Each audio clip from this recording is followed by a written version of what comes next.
Guys, welcome to my channel. അപ്പോൾ ഇന്ന് നമ്മൾ നമ്മുടെ ശംഭുവിന് കടലപ്പിണ്ണാക്കിയിട്ട വെള്ളവും പുളിയരിയുമാണ് കൊടുക്കുന്നത്.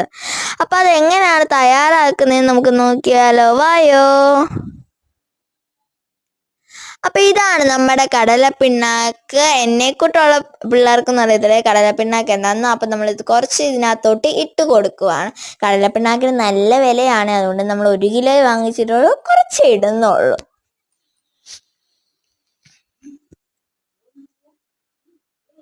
അപ്പം പിന്നെ നമ്മൾ നേരത്തെ രാവിലെ വേവിച്ച് വെച്ച പുളിയരി ഉണ്ടായിരുന്നു, അതിനാണെങ്കിൽ നമ്മൾ കുറച്ച് ഗോതമ്പിൻ്റെ പൊടിയും കൂടെ കൊടുക്കുവാണ്. അപ്പം അതവൻ തിന്നുമെന്ന് നമുക്ക് നോക്കാം.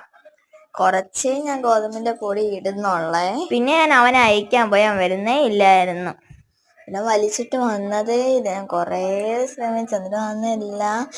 പിന്നെ ഞാൻ എങ്ങനെയൊക്കെയോ ഒന്ന് വലിച്ചു നോക്കി, എന്നിട്ട് വന്നില്ല. പിന്നെ ഞാൻ നല്ലോണം വലിച്ച്, അന്നേരം അവൻ കയറി വന്ന് ഗൈസ്. അത് കഴിഞ്ഞിട്ട് ഞാൻ വലിച്ചുകൊണ്ട് നമ്മുടെ പുളിയരിയൊക്കെയുള്ള സ്ഥലത്തോട്ട് കൊണ്ടുപോകുകയാണ്. അവൻ എന്നിട്ടും വരുന്നില്ല. പിന്നെ നമ്മൾ പുളിയരി കുറച്ച് കൊടുത്തു, അവന് തിന്നുന്നുണ്ട്. നമ്മുടെ പ്ലാൻ ഏറ്റു ഗൈസ്. പക്ഷെ നമ്മൾ ആ പുളിയരിയുടെ പാത്രം മാറ്റിയപ്പോൾ നമ്മൾ മറ്റേ കടലപ്പിണ്ണാക്കിട്ട് വെള്ളം കൊടുക്കാൻ നോക്കിയപ്പോൾ അവൻ്റെ ഭാവം കണ്ടോ. അവനത് മാത്രം മതി, പുളിയരി മാത്രം മതി. അപ്പം ഇനിയുള്ള വീഡിയോസിന് ടാറ്റാ ബൈ ബൈ.